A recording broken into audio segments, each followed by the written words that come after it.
సనాతన ధర్మ పరిరక్షణ కోసం ఎంతవరకైనా వెళతా, ఎందాకైనా కూడా కొట్లాడతా. ప్రాయచిత్త దీక్షలో ఉన్నటువంటి జనసేన అధినేత, Andhra Pradesh deputy CM Pawan Kalyan hot comments ఇవి. అయితే భారత రాజ్యాంగం మీద ప్రమాణ స్వీకారం చేసినటువంటి పవన్ కళ్యాణ్ కేవలం సనాతన ధర్మం మీదే ఎందుకు మాట్లాడుతున్నారు? ఆయనకి మిగతా వాళ్ళు ఎవరు అవసరం లేదా అనేటువంటి ఎన్నో ట్రోల్స్ పవన్ కళ్యాణ్ ఎదుర్కొన్నటువంటి నేపథ్యంలో పవన్ కళ్యాణ్ వ్యాఖ్యల్ని ఏ విధంగా అర్థం చేసుకోవాలి, Pavan Kalyan future, political future ఏ విధంగా ఉండబోతున్నటువంటి దానిపై డీటెయిల్గా చర్చిద్దాం ప్రముఖ పొలిటికల్ అనలిస్ట్ చింతా రాజశేఖర్ గారితో. సార్ నమస్తే. నమస్తే.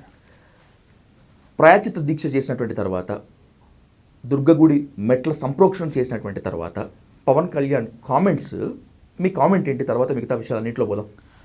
ప్రాయశ్చిత్త దీక్ష అంటే దేనికోసం ప్రాయశ్చిత్తం చేస్తారు? తను ఏదన్నా పాపం చేస్తుంటే, తను ఏదన్నా తప్పు చేస్తుంటే దానికోసం ప్రాయశ్చిత్తం చేస్తారు. ఓకే, తప్పు జరిగితే దానికి ప్రాయశ్చిత్తం చేస్తారు. పాయింట్ నెంబర్ 1, తప్పు జరిగిందా లేదా అనేది ఫస్ట్ మనం చూడాలి.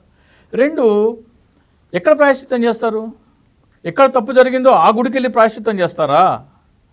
లేకపోతే తిరుపతి లడ్డూకి అపచారం జరిగితే కనకదుర్గమ్మ గుడికి అపచారం చేస్తారా మీరు? కనకదుర్గమ్మ గుడి మెట్లు తక్కువ, తిరుపతి గుడి మెట్లు 3550. నేను ఇప్పటిదాకా 12 సార్లు కాలినడకలు వెళ్ళి ఉంటాను. దాదాపు ఒక 40 టైమ్స్ తిరుమల తిరుపతి స్వామివారిని దర్శించుకుని ఉంటాను. నేను జనరల్గా నా బర్త్డే అక్కడ, ఆ బర్త్డే రోజు అక్కడ ఉంటాం, నాకు ఇష్టం ఆ రోజున. సో మేమందరం కూడా స్వామివారి భక్తులమే, దీనికి కాదని అంటలేదు. కానీ ఇక్కడ అపచారం జరిగిందా లేదా? చంద్రబాబు నాయుడు గారి వ్యాఖ్యలు, పవన్ కళ్యాణ్ గారి వ్యాఖ్యలు చూస్తుంటే అపచారం జరిగిపోయింది అంటున్నారు. ఏమంటున్నారు? చంద్రబాబు నాయుడు గారు ఫస్ట్ స్టేట్మెంట్ ఏంటి? తిరుపతి లడ్డూలో జంతువుల అవశేషాలు కలిపారు అంటున్నారు. కలిపారు, ఓకే, కలిసాయి కాదు, కలిపారు. అంటే ఉద్దేశపూర్వకంగా చేశారు, అపవిత్రం చెయ్యాలని చేశారు అనేది రంగు పులుముదామని చూస్తున్నారు. ఇక్కడ పవన్ కళ్యాణ్ అండ్ చంద్రబాబు నాయుడు చేసేది ఏంటంటే, జగన్మోహన్ రెడ్డి తిరుమల తిరుపతి వెంకటేశ్వర స్వామి పవిత్రతని దెబ్బతీయాలని చూశారు అనే సెంటిమెంట్ ప్రజల్లోకి ఇంజెక్ట్ చేయాలని చూస్తున్నారు. ఇది అంటే నథింగ్ షార్ట్ ఆఫ్ దేశద్రోహం. ఇది హిందూ అంటే నువ్వు ఒక తప్పు చేసే ఉరితి. తప్పు జరిగితే ఉద్దేశపూర్వకంగా జగన్మోహన్ రెడ్డి గారు తిరుమల తిరుపతి వెంకటేశ్వర స్వామి వారిని, ఆయన పవిత్రతని భంగం కలిగిస్తే ఉరి తీయండి. కానీ జరిగిన ఘటనాక్రమం ఒకసారి చూస్తే, ఈ తిరుమల తిరుపతి ఇది నెయ్యిలో ఏదో జంతు అవశేషాలు కానీ, జంతు ఫ్యాట్ కానీ, అంటే బీఫ్ ఫ్యాట్ కానీ, లేకపోతే పిగ్ ఫ్యాట్ కానీ, ఫిష్ ఆయిల్ కానీ కలిసింది అని అంటున్నారు. సోయా ఆయిల్ కూడా అయ్యి ఉండొచ్చు అంటున్నారు. కింద చాలా డిస్క్లైమర్ చాలా పెక్యులర్గా ఉంది. క్యాటిల్కి ఎక్కువగా కాటన్ సీడ్ కానీ, లిన్సీడ్ కానీ, క్యాస్టర్ ఆయిల్ సీడ్ కానీ, దాని కేక్ కానీ ఇస్తే అప్పుడు కూడా ఈ వెజిటేబుల్ ఆయిల్ కల్తీ ఇచ్చే అవకాశం ఉందని చెప్తున్నారు. అలాగే ఎనర్జీ డెఫిషియన్సీ ఉన్న ఆవుల నుంచి తీస్తే ఈ రకమైన రిపోర్ట్స్ వచ్చే ఉందని డిస్క్లైమర్ ఉంది కింద. అయినప్పటికీ మనం సీక్వెన్స్ ఆఫ్ ఈవెంట్ చూస్తే ఎవ్రీ 6 నెలలకు ఒకసారి తిరుమల తిరుపతి దేవస్థానంకి ఈ నెయ్యి సప్లై చేసే వాళ్ళకి ఒక టెండర్ పిలుస్తారు. 6 months ఉంటుంది వ్యాలిడిటీ. 6 monthsకి ఒకసారి మారుస్తూ ఉంటారు. జగన్మోహన్ రెడ్డి గారు రాకముందర లోయెస్ట్ ఎవర్ కోట్ చేస్తే వాళ్ళకి టెండర్. జగన్మోహన్ రెడ్డి వచ్చిన తర్వాత మొత్తం ఆంధ్రప్రదేశ్లో రివర్స్ టెండరింగ్ అనేది తీసుకొచ్చారు. అసలు ఈ రివర్స్ టెండరింగ్ అంటే ఏంటి అనేది చూడాలి. ముందర పాత పద్ధతి ప్రకారం ఏంటంటే, ఒక టెండర్ వేశారు, ఒక 1000 టన్నుల గీ కావాలి, ఎవరెవరు సప్లై చేయడానికి లేదు అని దానికి కొన్ని ప్రామాణికాలు పెట్టారు. ఈ క్రైటీరియా ఫిట్ ఉన్న వాళ్ళకి, మిల్క్ డైరీ వాళ్ళకి పార్టిసిపేట్ చేయొచ్చు అని చెప్పారు. దాంట్లో ఇంత 4 పార్టిసిపేట్ చేశారు అనుకోండి. ఒకళ్ళేమో 500, ఒకళ్ళేమో 600, ఒకళ్ళేమో 400, ఒకళ్ళేమో 450 ఇలా కోట్ చేశారు అనుకోండి. 400 కోట్ చేసిన వాడికి చేస్తారు. ఎవరైతే తక్కువ కోట్ చేస్తారు, పాత సిస్టమ్ అది. జగన్మోహన్ రెడ్డి వచ్చిన రివర్స్ టెండరింగ్ అంటే ఈ నలుగురిని పిలుస్తారు. 400, 450, 500, 600 నలుగురిని పిలిచి, బాబు మీ నలుగురిలో 400 అని అతను లోయెస్ట్, ఇంతకుముందు రివ్యూ చేసేవారు కాదు, ఈయనకి లోయెస్ట్ వచ్చింది ఈయనకి ఇచ్చేస్తామని చెప్పేవాడు. ఇప్పట్లా కాదు, ట్రాన్స్పరెన్సీ కోసము మీ నలుగురు ఇంత ఇంత కోట్ చేశారు, ఈయన 400 అంటున్నారు, బాబు 450, ఆయన 400 సప్లై చేస్తున్నారు, నీకేమైనా ఆలోచన మార్చుకునే అవకాశం ఉందా? 500 ఆయన బాబు, ఆయన ఫోన్ అడిగి ఇస్తా అంటున్నారు, నువ్వేమైనా ఆలోచించుకునే అవకాశం ఉందా? అట్లా అందరినీ పిలిచి అడుగుతారు.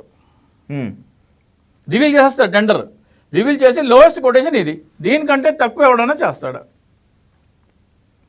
ఓకే, ఆయన 400 చేస్తా అంటే నేను 390 చేస్తా అని 600 కూడా రావచ్చు, లేదు నాకు గిట్టదంటే గిట్టదని వెళ్ళిపోవచ్చు. సో దానివల్ల ఏమవుతుంది, మీకు తక్కువ కాస్ట్కి ప్రభుత్వ ఖజానా ఆదాయం అవుతుంది, అంటే సిండికేట్ అయ్యే అవకాశం లేదు. ఓకే, సో ఈ సిస్టమ్ని రివర్స్ టెండరింగ్ అంటారు, ఇది తీసుకొచ్చారు. సో మార్చిలో టెండర్స్ పిలిచారు. మార్చిలో టెండర్స్ ఎన్నికల కోడ్ రాకముందు పిలిస్తే అతనికి వర్క్ ఆర్డర్ మేలో ఇచ్చారు. మేలో వర్క్ ఆర్డర్ ఇస్తే ఆయన ఫస్ట్ సప్లై చేసింది ఎప్పుడు అంటే 12/6/2024. అంతకుముందు ఏఆర్ ఫుడ్స్ అనే అతను తిరుమల తిరుపతి దేవస్థానంకి ఒక్క చుక్క నెయ్యి కూడా సరఫరా చేయలేదు. అవును. సో 12/6/2024 వరకు కల్తీ కాలేదు, దీంట్లో ఎటువంటి డౌట్ లేదు కదా. ఏఆర్ ఫుడ్స్ తప్ప మిగతావన్నీ పాస్ అవుతున్నాయి కదా టెస్టులు. అవును, మిగతా ఎవరైతే సప్లై చేస్తున్నారో వాళ్ళ టెండర్స్ అన్ని టెస్టులు అన్నీ పాస్ అవుతున్నాయి. సో ఎప్పుడైతే ఈ తిరుమల తిరుపతి దేవస్థానం కూడా 3 రకాల టెస్టులు చేస్తారు. టెస్టులు ఏవి, ఈ కాటన్ మన వెజిటబుల్ ఆయిల్ కలిసిందా, లేకపోతే పిగ్ ఫ్యాట్ కలిసిందా, లేకపోతే బీఫ్ ఫ్యాట్ కలిసిందా, ఫారిన్ బాడీస్ ఏమన్నా ఉన్నాయా లేదా అని 3 రకాల టెస్టులు జరిగితే ఆ సర్టిఫికేట్ తీసుకుని వస్తేనే పైకి అల్పిరి దాటి పైకి వెళ్తుంది ట్యాంకర్, లేకపోతే రాదు. సో ఈ క్వశ్చన్లో ఉన్న అతను ఏఆర్ ఫుడ్స్ ఏం చేశారంటే 12/6న 2 ట్రక్కులు పంపించారు. 12/6న ఒక ట్రక్ వచ్చింది, 26న ఒక ట్రక్ వచ్చింది, 25/6న ఒక ట్రక్ వచ్చింది, 4/7న ఒక ట్రక్ వచ్చింది. ఈ 4 ట్రక్కులు ఈ చెప్పిన 3 టెస్టులు పాస్ అయ్యి ఇవి టీటీడీలోకి వెళ్ళి దీంతో లడ్డూలు తయారైనాయి. 12/6 అంటే చంద్రబాబు నాయుడు ప్రమాణ స్వీకారం చేసిన రోజు, ఆయన ప్రమాణం స్వీకారం చేసిన 8 రోజులకి, ఆ తర్వాత 13 రోజులకి, ఆ తర్వాత 20 రోజులకి, 22 రోజులకి, ఈ 4 ఇదేనే. ఇది అయిపోయిందా? తిరుమల తిరుపతి దేవస్థానానికి ఒక పెద్ద మనిషి వచ్చారు. ఓకే, ఎప్పుడు వచ్చారు? 5 జూలై 5వ తారీఖు నాడు మీనేష్ షా అనే ఒక పెద్ద మనిషి తిరుమల తిరుపతి దేవస్థానానికి వచ్చారు. ఓకే, ఆయన వచ్చి ఆయన ఈవో గారితో ఫోటోలు దిగారు. తిరుమల తిరుపతి దేవస్థానం వాళ్ళ ట్విట్టర్లో పెట్టింది. NDDB national dairy development board calf ఎవరైతే టెస్టులు చేశారో దాని చైర్మన్ తిరుమల తిరుపతి దేవస్థానానికి 5వ తారీఖు నాడు వచ్చారు. ఓకే, ఇప్పుడు మీరు చెప్తున్న మీనాష్ షా ఎన్డీడీబీ చైర్మన్.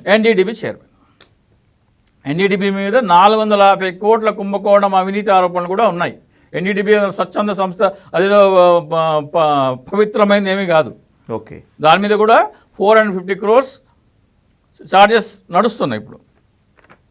సో ఆయన 5th వచ్చారు. 5th వచ్చిన తర్వాత మళ్ళీ కన్సైన్మెంట్ వచ్చింది. 6/7/2024 2 ట్రక్కులు వచ్చినాయి. 12/7/2024 2 ట్రక్కులు వచ్చినాయి. ఈ 4 రిజెక్ట్ చేయబడినాయి. మీనేష్ షా గారు 5వ తారీఖు నాడు వచ్చారు. 6వ తారీఖు వచ్చిన ట్రక్ శాంపుల్ తీసి అక్కడ గుజరాత్ పంపించారు. ఓకే, గుజరాత్తో పాటు CFTRI central food technological research institute అని మైసూర్లో ఉంది. ఓకే, దానికి కూడా పంపించారు.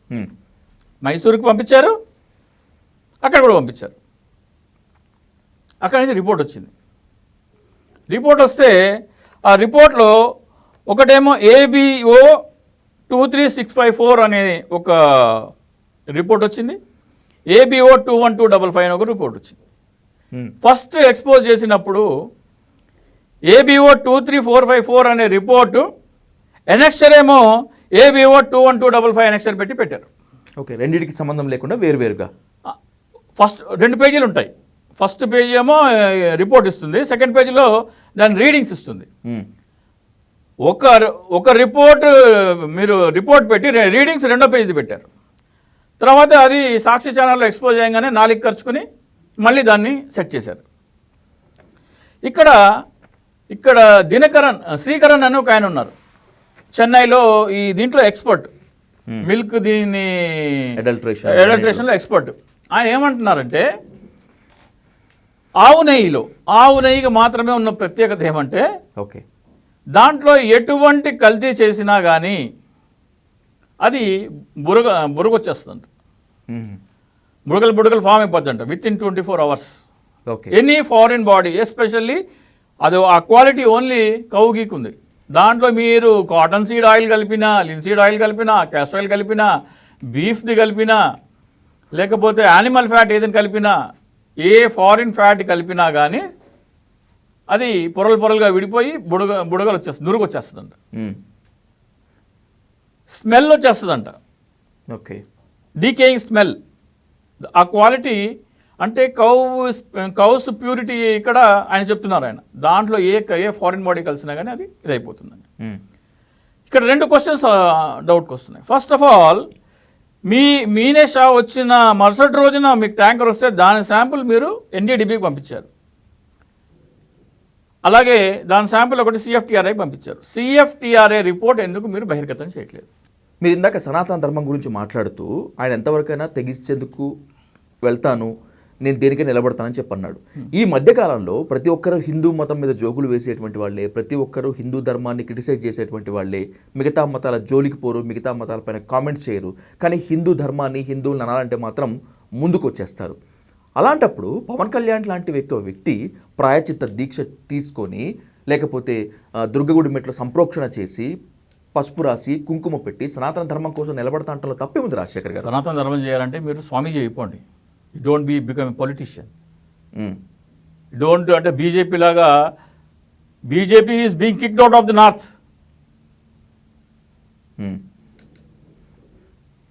They are diminished 240. EVM tampering జరగకపోతే ఏ 140 నాకైతే ఐ స్టిల్ డౌట్. అయోధ్యలో రామాలయం కట్టించిన అయోధ్యలో ప్రజలు తన్నారు బీజేపీని, వి డోంట్ ట్రస్ట్ యూ అని. Duty of a politician is to get education, health, infrastructure, employment. These are the priorities of the politician.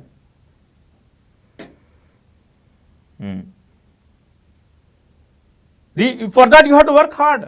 మీరు విద్య కానీ, వైద్యం కానీ, ఇన్ఫ్రాస్ట్రక్చర్ కానీ, ఉద్యోగోపాధి వ్యాపార అవకాశాలు కానీ కల్పించడానికి మీరు చాలా కృషి చేయాలి. ప్రత్యేక హోదా కోసం పోరాడాలి. ఆంధ్రప్రదేశ్కి ప్రత్యేక హోదా, దాని గురించి మాట్లాడాలి. దాని గురించి మాట్లాడే దమ్ము లేదు జగన్మోహన్ రెడ్డికి, చంద్రబాబు నాయుడికి. సిబిఐ కేసులు అంటే భయమో, నేను పోరాడతా అని 2018 మంగళగిరి సభలో ఊగిపోయాడు హిస్టీరియా పేషెంట్ లాగా. ఏది పిరికి పందలా పారిపోయాడు. పేరేమో పొట్టి శ్రీరాములు గారి స్ఫూర్తిగా నేను ఆంధ్రప్రదేశ్ కోసం చచ్చిపోవాలన్నాడు. ఇదే మాట సనాతన ధర్మం ఏమన్నారో మీకు వెళ్ళి చూడండి మీరు. మంగళగిరి సభ 18 March 2018, ఆంధ్రప్రదేశ్ రాష్ట్రం కోసం చచ్చిపోవాలనుంది నాకు అన్నారు. ఆమరణ నిరాహార దీక్ష చేస్తా అన్నాడు. ఎన్నికల ఫలితాల తర్వాత ఏమైంది మరి? ప్రత్యేక పోరాటం చేస్తారంటే తెలంగాణ ప్రజల్లో ఉన్న స్ఫూర్తి ఆంధ్రప్రదేశ్ ప్రజల్లో లేదు అంటాడు. నువ్వేమన్నా కార్యాచరణ పెట్టించావా కేసీఆర్ లాగా? కేసీఆర్ ఎన్నెన్ని పోరాటాలు చెప్పారు. వీక్లీ ఒక క్యాలెండర్ ఉండేది, వీక్లీ ఒక పురాణం ఉండేది. సకల జన సమ్మె అని, మిలియన్ మార్చ్ అని, వంట వార్పు అని, వారానికి ఒక ప్రోగ్రాం ఉండేది. నువ్వు ఏం పిలిపించావు నువ్వు ప్రజలకి? ఇట్లా బ్యాడ్జీ పెట్టుకోండిరా బాబు, ఈ బ్యాడ్జీ ప్రత్యేక హోదా కోసం పోరాటం పార్టీకి ఓటు వేయను అని హెచ్చరికగా ఒక బ్యాడ్జీ పెట్టుకోండిరా బాబు అని అది చెప్పండి. అది చెప్పడు.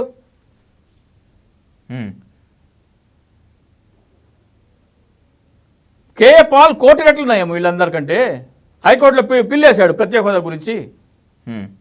అండ్ తిరుమల లడ్డుకు కూడా హైకోర్టుకి కంప్లైంట్ చేశారు. హైకోర్టును ఆశ్రయించారు ఆయన. వీళ్ళందరూ దొంగ నాటకాలు ఆడుతున్నారు. They want to divert peoples attention from 100 days failures. 100 days failures నుంచి ప్రజల అటెన్షన్ డైవర్ట్ చేసి, ఎందుకంటే అమ్మఒడి వల్ల జగన్మోహన్ రెడ్డి అప్పులు చేస్తూ సంక్షేమం ఇచ్చాడు, అదేం గొప్ప కాదన్నారు కదా. వీళ్ళు అప్పులు చేసి కూడా ఇవ్వట్లేదు. చంద్రబాబు నాయుడు గత 3.5 నెలలుగా అప్పులు చేస్తూనే ఉన్నారు కదా. అయినా కానీ సంక్షేమ పథకాలు, అమ్మఒడి రాలేదు, రైతు భరోసా రాలేదు, చాలా పథకాలు ఆగిపోయినాయి. కేవలం పెన్షన్ ఒకటే ఇంప్లిమెంట్ చేశారు. ఆ డబ్బులన్నీ ఎక్కడ పోతున్నాయో ఎవరికి తెలియదు. ఆదాయం గత ఏడాది పోలిస్తే ఈసారి కూడా సేమ్ ఆదాయం వస్తుంది. గత ఏడాది అప్పులు చేశారు, ఈసారి కూడా అన్ని అప్పులు చేశారు. మరి గత ఏడాది ఈ 3 నెలల్లో ఇచ్చిన సంక్షేమ పథకాలు ఈసారి ఎందుకు ఆగిపోయినాయి? ఎక్కడ పోయినాయి ఆ డబ్బులు? మీరు ఇస్తాన్న అదనం కాదు నేను మాట్లాడేది. జగన్మోహన్ రెడ్డి గారు ఇచ్చిన దానికంటే ఎక్కువ ఏదైతే ఇస్తామన్నారో దాని గురించి నేను మాట్లాడట్లా. జగన్మోహన్ గారు గత సంవత్సరం ఇచ్చిన సంక్షేమ పథకాలు ఇదే ఆదాయం ఇదే అప్పులతో చేసినవి. మీరు అదే ఆదాయం అదే అప్పులు ఉన్నప్పుడు మీరు ఎందుకు ఇవ్వలేకపోతున్నారు? అల్టిమేట్గా నేను ఒకటే చెప్తానండి, ఈ గెలుపు ఈవీఎం గెలుపు. ప్రజాదరణ లేదు. జగన్మోహన్ రెడ్డి వెళ్తుంటే కిక్కిరిసిన జనసందోహం, ఇసుకరిస్తే రాళ్ళంత జనం. అది చూసి తట్టుకోలేకపోతున్నారు వీళ్ళు. అండ్ బై ద సేమ్ వే అలాంటి జనమే అలాంటి ఆదరణే డిప్యూటీ సీఎం పవన్ కళ్యాణ్ గారికి కూడా ఉంటుంది. అందుకే కదా ఇప్పుడు ఆయన బయటకు వస్తే కూడా ఆ మాత్రం కూడా అదే ఉంటుంది కదా ఆదరణ. మీరు చెప్తున్నాను, విజయవాడకి వరదలు వస్తే మీరు ఎందుకు రాలేదంటే, నేను వస్తే జనం కిక్కిరిసిన జనము తట్టుకోలేరు కాబట్టి రిలీఫ్ ఆపరేషన్స్కి అది ఇంటరప్షన్ అవుతుంది కాబట్టి నేను రాలేదన్నారు. మరి నిన్న దుర్గగుడి ఎక్కడ ఉందండి? విజయవాడలో ఉంది, ఇంద్రకీలాద్రిలో. నిన్న ఆయన చేశారు కదా మెట్లు కడిగే కార్యక్రమం, సంప్రోక్షణ శుద్ధి. మరి అప్పుడు జనాలు కిక్కిరిసిన జనాలు రాలేదా? ఎందుకు రాలేదు? వరదల్లో అయితే వచ్చేస్తారు అంటే మీ చెప్పేయన్నీ కుంటి సాగులే.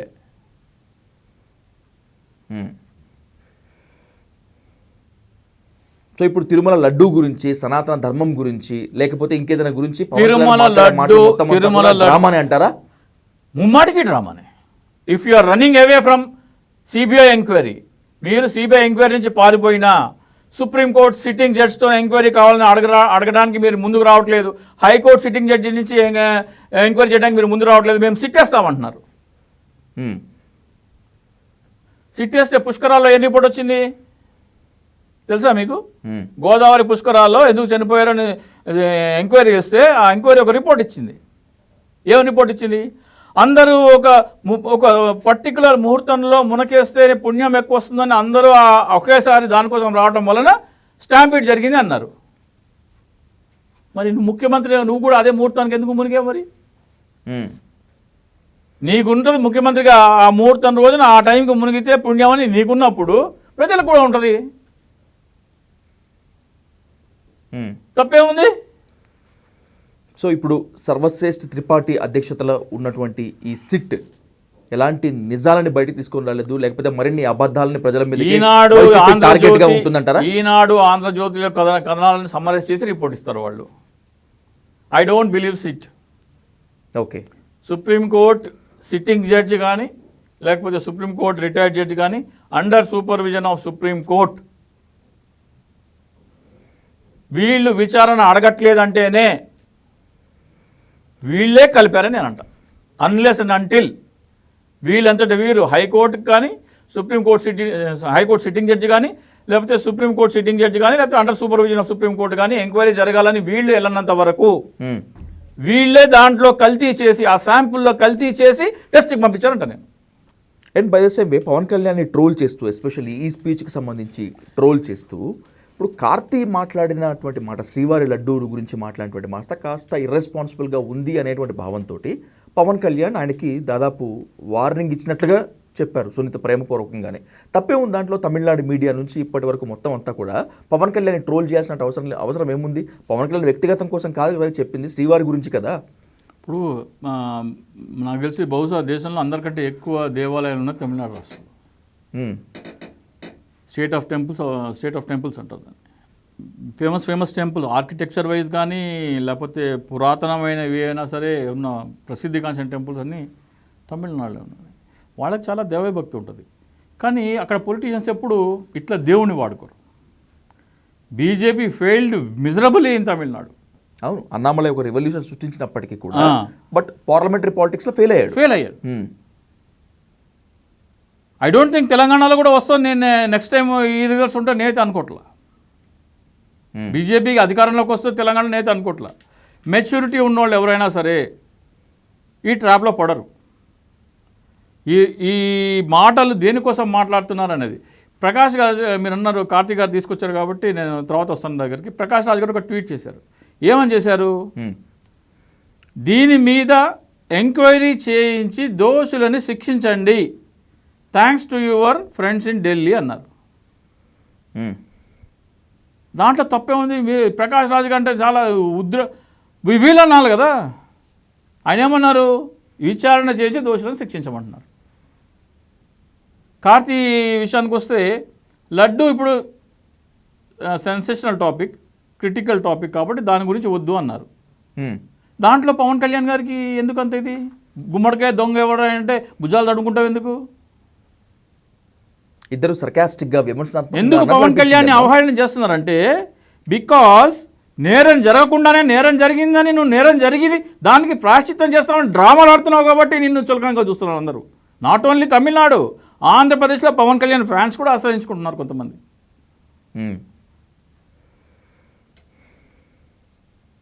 ఇసుక మండిపోతుంది. జగన్మోహన్ రెడ్డిని ఏ విమర్శలు అయితే చేశావో అంతకంటే దారుణంగా ఉంది పరిస్థితి. ఆంధ్రప్రదేశ్లో గత ఎన్నికల్లో ఈవీఎంలు లేకపోతే ప్రభుత్వ మార్పు జరిగేది కాదు. రెండు ఆధారాలు చెప్తాను నేను. ఈవీఎంలో వీవీప్యాట్లు కౌంట్ చేయమంటే ఏం చెప్పింది? మేము అవి కౌంట్ చేయము, మళ్ళీ మాక్ పోల్ చేసి అవి కౌంట్ చేస్తామన్నారు. మాక్ పోలింగ్లో కూడా ఎన్నికల్లో వాడిన గుర్తులు మేము వాడము, వేరే గుర్తులు వాడతామంటున్నారు. అంటే అదేదో చేసావు నువ్వు. And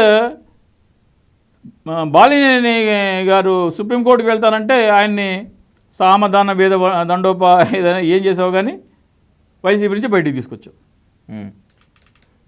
these are all indications. EVM ప్రభుత్వం అని ఎందుకంటామంటే మేము ఓపెన్లీ అంటాం. నేను ఈ ప్రభుత్వం ఇల్లిజిటిమేట్, వీళ్ళు ఇల్లిజిబేట్ కాబట్టే, వీళ్ళకి ఆదరణ లేదు కాబట్టే వీళ్ళు ప్రజల్లోకి వెళ్తే జనాలు రావట్లేదు. జగన్మోహన్ రెడ్డికి ఆదరణ ఉంది కాబట్టే కిక్కిసిన జనం వస్తున్నారు జగన్మోహన్ రెడ్డికి. ఎంతమంది జనం వచ్చినా, ఎంత సందేహం వచ్చినా ఏముంది, ఏం లాభం? ఇప్పుడు సీఎం చంద్రబాబు నాయుడు గారు, డిప్యూటీ సీఎం పవన్ కళ్యాణ్ గారే కదా. ఇల్లిజిటిమేట్ కదా, దేశద్రోహం కదా. ఈవీఎం ట్యాంపరింగ్ ఏంటది? దేశద్రోహం. అయితే జరిగి ఉండుంటే ప్రూఫ్స్ లేవు కదా ఇప్పుడు మనకు. ప్రూఫ్స్ డిస్మెంటేజ్ చేస్తున్నావు కదా. ప్రూఫ్స్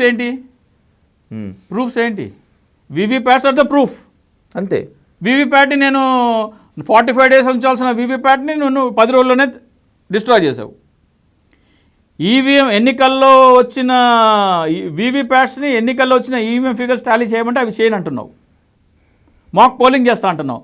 మాక్ పోలింగ్ కూడా ఎన్నికల్లో ఏ అభ్యర్థులు పాల్గొన్నారో ఆ అభ్యర్థులు ఆ గుర్తులు పెట్టి మాక్ పోలింగ్ చేయమంటే ఆ గుర్తులు పెట్టనంటున్నావు నువ్వు. When you are not coming clean, మీరు ఇంకా ఏ అనుమానం కావాలి మీకు? ఒకడొక దొంగతనం చేశాడు, నేను అంటే ఫ్రిస్కింగ్ చేసి నేను బయట చూస్తానంటే వద్దంటే ఇంకా నన్ను వెరిఫై చెక్ చేయొద్దు, నేను దొంగతనం చేయలేదంటే నమ్మేలా?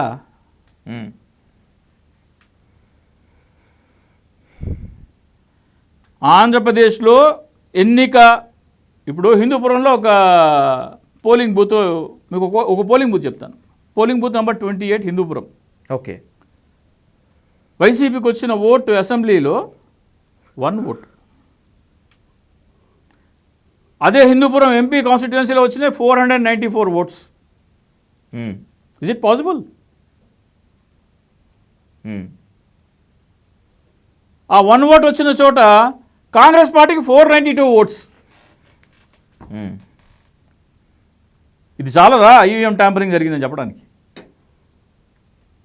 అసెంబ్లీకి 1, ఎంపీ అదే వైసీపీ ఎంపీకి మాత్రం 492 వచ్చాయి. 494 వచ్చాయి.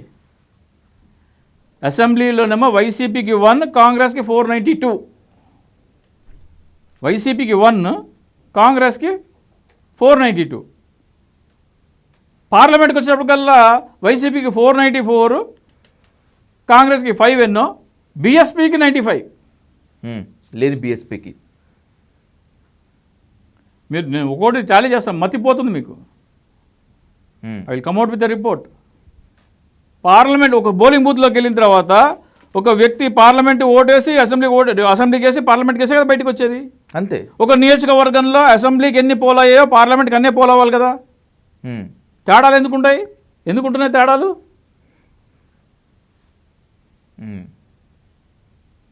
ఒక నియోజకవర్గంలో నోటాకి 8,000 ఓట్లు వచ్చాయి. 8,000 అసెంబ్లీ నియోజకవర్గంలో 8,000 ఓట్స్ నోటాకి. సో ఈ ప్రభుత్వానికి అల్టిమేట్లీ వాట్ ఐఎమ్ సేయింగ్ ఈ ప్రభుత్వానికి ఆదరణ లేదు, ప్రజలలో ఎన్నికల్లోనే ఆదరణ లేదు. వీళ్ళు ఇంకా సంక్షేమ ఇప్పుడు పిల్లలు వెళ్ళి హాస్పిటల్ స్కూల్కి వెళ్ళి వస్తున్నారు, వాంతులు అయ్యి హాస్పిటల్ అడ్మిట్ అవుతున్నారు, ఫుడ్ పాయిజనింగ్ అయ్యి. మీరు ఏంటమ్మా ఇట్లా ఓటేశారు, మాకు మంచి భోజనం కూడా పెట్టట్లేదు ఈ ప్రభుత్వం అంటే మేము వేయలేదమ్మా అని చెప్తారు. చర్చ మొదలవుతుంది. ఇప్పుడు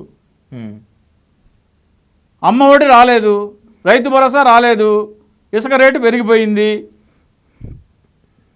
ఏంట్రా బాబు వీళ్ళతో ల్యాండ్ టైటిలింగ్ యాక్ట్ రద్దు చేస్తా అన్నారు, కొత్తది ల్యాండ్ రీసర్వే యాక్ట్ అని తీసుకొచ్చారు కొత్తది. సేమ్ యాక్ట్, కొత్త సీసాల పాత సారా. అంటే మమ్మల్ని యదవలం చేశారు వీళ్ళు అనేది ఒకటి. అంటే ఇక్కడ రెండు ఉన్నాయి. ఓట్లు వేయని వాళ్ళు మేము ఓటు వేయకుండానే వీళ్ళు అధికారంలోకి వచ్చారన్న ఒక ఫీలింగ్ అయితే డెఫినెట్గా ఉంది, స్ట్రాంగ్ ఫీలింగ్ ఉంది. తెలుగుదేశం ఓటర్లు కూడా చాలామంది అసహించుకుంటున్నారు వాళ్ళు. ఈ రోజున ఎన్నిక పెడితే, బ్యాలెట్ పేపర్ ఎన్నిక పెడితే రివర్స్ ఫలితాలు వస్తాయి. 164 ఇటు 11 కూటమికి, 164 వైసీపీకి. ప్రజలలో ఒక పాయింట్ ఉంటుంది. ఆ పాయింట్ ఈ లేఖి పనులు చేసి మీ చేతగానితనాన్ని కప్పిపుచ్చుకునేందుకు ఇటువంటి డ్రామాలు ఆడితే ప్రజలు పిచ్చోళ్ళు కాదు, వాళ్ళు తిరగబడతారు. మీరు మా దృష్టి ఇప్పుడు మీకు ఒక ఎగ్జాంపుల్ చెప్తా. ఒక చిన్న పిల్ల ఉంటుంది, కొత్తగా వస్తుంది ఒక ఫ్యామిలీ, ఒక లొకాలిటీలోకి. వాళ్ళకి చిన్న పిల్ల ఉంటుంది, 1 ఏడాది పిల్ల. ఆ పిల్ల తల్లి చనిపోతే ఇంకో మ్యారేజ్ చేసుకుంటాడు అతను. ఆ తల్లి చూస్తూ ఉంటుంది. ఆ తల్లి ఏం చేస్తుంది, పిల్లలకి మంచి మంచి బట్టలు, మంచి మంచి ఆట వస్తువులు కొని పెడతా ఉంటుంది. పిల్ల ఏడవగానే పరిగెత్తుకొచ్చి గిలక్కాయ ఉంటుంది కదా, లేకపోతే ఒక బొమ్మ ఇస్తుంది పిల్లకి. చూసేవాళ్ళు అనుకుంటారు, ఎంత తల్లి, అసలు కన్న తల్లి కంటే బాగా చూసుకుంటుంది అనుకుంటారు. కానీ పిల్లకి పాలు మాత్రం పట్టదు. పాలు ఆహారం మాత్రం ఇవ్వదు. చంద్రబాబు నాయుడు, పవన్ కళ్యాణ్ చేసేది ఇదే. ఆంధ్రప్రదేశ్ ప్రజల దృష్టి మరల్చేందుకు ఈ బోటు కొట్టుకొచ్చిందంట, బ్యారేజ్ గుద్దడానికి, బ్యారేజ్ కూల్చడానికి బోట్లు పంపించారంట. అది ముమ్మాటికి వైసీపీ కుట్రే అంటున్నాడు చంద్రబాబు గారు. అదే ఇప్పుడు చైనాలో కూడా ఎక్కడ వరదలు వచ్చినా కానీ బోట్లు కొట్టుకొస్తాయి, కార్లు కొట్టుకొస్తాయి, ట్రాక్టర్లు కొట్టుకొస్తాయి, రోడ్ రోలర్లు కూడా కొట్టుకొస్తాయి. అవన్నీ డ్యామ్లు కుదడానికి, బ్రిడ్జిలు కూల్చడానికి కాదు కదా. అంటే మీ దగ్గర పెర్ఫార్మెన్స్ లేనప్పుడు ఈ పబ్లిసిటీ అవసరం మీకు. మీ దగ్గర పెర్ఫార్మెన్స్ లేదు కాబట్టి మీకు ఫస్ట్ ఆఫ్ ఆల్ జనాదరణ లేదు. దొంగతనంగా ఈవీఎంలు ట్యాంపరింగ్ చేసి వచ్చారు, పాయింట్ నెంబర్ 1. ఇప్పుడు మీకు ఓట్లు వేసిన వాళ్ళు కూడా మీ పాపులారిటీ పోయింది, మీ ఓటర్లు కూడా మీ దగ్గర లేరు. ఇప్పుడు you have lost confidence among your voters. ఇవన్నీ కప్పిపుచ్చుకోవాలంటే ఏం చేయాలి? ఇటువంటి డ్రామాలు ఆడాలి. అపచారం జరిగిపోయింది, నేను ప్రక్షాళన చేసేస్తున్నాను, ప్రాయశ్చిత్తం చేసేస్తున్నాను, అపచారం జరిగిపోయింది, జరగలేదు మొర్రో అని ఇప్పుడు సుప్రీంకోర్టు వెళ్తే డెఫినెట్గా ఇప్పుడు ఈవో ఏం చేయాలండి? ఈవో ఏమంటున్నాడు, ఒక్క చుక్క కూడా కల్తీ లోపల రాలేదంటున్నారు. ఈవో ఎవరి మీద కేసు పెట్టాలి? తిరుమల తిరుపతి దేవస్థానం పవిత్రతను దెబ్బతీస్తున్నది ముఖ్యమంత్రి చంద్రబాబు నాయుడు, డిప్యూటీ సీఎం పవన్ కళ్యాణ్ అని. ఆయన తిరుమల తిరుపతి దేవస్థానం ఒక పరువు నష్టం దావా వేయాలి కదా. అలా జరుగుతుంది? అసలు అలా జరిగేటువంటి ఛాన్స్ ఉంటుంది? పద్ధతి ప్రకారం ఏం జరగాలి? మీ ప్రసాదంలో కల్తీ లేనప్పుడు, మీ ప్రసాదం కల్తీ అని ఎవరైనా ఆరోపిస్తుంటే ఆ వ్యక్తి ఎవరైనా సరే ఆరోపించిన వ్యక్తి మీద పరువు నష్టం దావా వేయాలా వద్దా? బహుశా బయట వ్యక్తులు ఈ విధంగా మాట్లాడితే జరిగి ఉండేదేమో, కానీ ఇప్పుడు ప్రభుత్వ అధినేతలు ఇండిపెండెంట్ బాడీ కదా, ఆటోనమస్ బాడీ కదా. ఆటోనమస్ బాడీ మెంబర్స్ అందరూ ఏం చేస్తున్నారు? సుబ్రహ్మణ్య స్వామి ఇవన్నీ అడుగుతాడు. సుబ్రహ్మణ్య స్వామి బిల్లో వేస్తే డెఫినెట్గా పరువు నష్టం దావా వచ్చి కోర్టులో నిలబడ్డమో అంటే ఏదో ఏదో శిక్ష ఉంటుంది వీళ్ళకి. Definitely I'm saying Chandrababu Naidu and Pawan Kalyan చట్టపరంగా అయితే చర్యలు ఎటు తప్పవు. సుబ్రహ్మణ్యం గారు స్వామి గారు వేసిన దాంట్లో దేవుడు కూడా వదిలిపెట్టాడు. Right, let's conclude with one question Rajasekhar garu. ఇప్పుడు ఈ పవన్ కళ్యాణ్ గారి స్పీచ్ చూసినటువంటి తర్వాత చాలామంది విమర్శకులు లేకపోతే మొదటి నుంచి ఆయన సమర్థిస్తున్నటువంటి వాళ్ళు కొంతమంది డీవియేట్ అయ్యి కంప్లీట్గా బీజేపీ మూడ్లో వెళ్తున్నారు పవన్ కళ్యాణ్ గారు. By the same way BJP వెనక నుండి నడిపిస్తోంది. ఇంకా ఒక మాట క్లియర్ కట్గా అడగాలంటే తిరుమల లడ్డూ విషయంలో కల్తీ జరిగినటువంటి ఆరోపణల విషయంలో బీజేపీ నేతల కన్నా కూడా ఎక్కువ స్పందించారు అనేటువంటిది ఇన్ని అభియోగాలు ఉన్నాయి పవన్ కళ్యాణ్ గారి మీద. Do you feel same? Pawan Kalyan గారి రియాక్షన్ ఎప్పటిలాగే ఉంటుంది. ఈవెన్ చంద్రబాబు నాయుడు అరెస్ట్ చేసినప్పుడు అరెస్ట్ చేసిన వార్త తెలియగానే లోకేష్ రోడ్డు మీద కూర్చునిపోయారు. ఆయన పవన్ కళ్యాణ్ రోడ్డు మీద డొల్లారు. ఆయన రియాక్షన్ ఎగ్జాజరేట్ చేసి ఉంటుంది, మ్యాగ్నిఫై చేసి చూపిస్తాడు ఆయన రియాక్షన్ ఏ విషయంలో అయినా సరే. ఇక్కడ ఎన్డీడీబీకి రిపోర్ట్ పంపించటము, ఆయన 5వ తారీఖున రావడం ఏంటి, 6వ తారీఖున మీరు శాంపుల్ తీయడం ఏంటి, రిపోర్ట్ పంపించడం ఏంటి, అది రిజెక్ట్ అవ్వడం ఏంటి, అదే శాంపుల్ మీరు సిఎఫ్టీఆర్ఐకి మైసూరుకి పంపిస్తే అక్కడ రిపోర్ట్ మీరు బహిర్గతం చేయకపోవడం ఏంటి, ఈవోనేమో కల్తీ జరగలేదు మొర్రో అంటే ఈయన కల్తీ జరగడం అని జరిగిపోయింది, పాపం జరిగిపోయింది, నేను ప్రాయశ్చిత్తం చేసేస్తానంటాం ఏంటి. ఇవన్నీ చూస్తుంటే బీజేపీని అయితే పార్టీ బీజేపీ విలీన దిశగా వెళ్తున్నారా లేకపోతే బీజేపీని ప్రసన్నం చేసుకొని వచ్చే ఎన్నికల్లో మరి బీజేపీతో పొత్తులో వెళ్దాం అనుకుంటున్నారు నాకైతే తెలియదు. కానీ కేంద్ర ప్రభుత్వంలో బీజేపీ 5 సంవత్సరాల అధికారంలో ఉండే ఆస్కారం కానీ ఇది కనపట్లేదు. మా అయితే 1.5-2 సంవత్సరాల్లో ఈ లేకపోతే ఈ మహారాష్ట్ర ఎన్నికలు అయిపోయిన తర్వాత పతనం మొదలవుతుంది భారతీయ జనతా. అంటే మోడీని మారుస్తారంటున్నారు. గడ్కరీ కానీ లేకపోతే రాజ్నాథ్ సింగ్ కానీ లేకపోతే యోగి ఆదిత్యనాథ్ కానీ వీళ్ళల్లో ఎవరో ఒకళ్ళు ప్రధానమంత్రి అవుతారని బీజేపీలో చర్చ జరుగుతుంది. కాబట్టి ఆ ఆస్కారం అదేమైనా జరిగితే మధ్యంతర, ఎందుకంటే ఆ ప్రభుత్వం కూలిపోతే ఈ అతుకుల బొంతతో Rahul Gandhi I will not lead అంటారు. ఆయన let us go for fresh mandate అంటారు.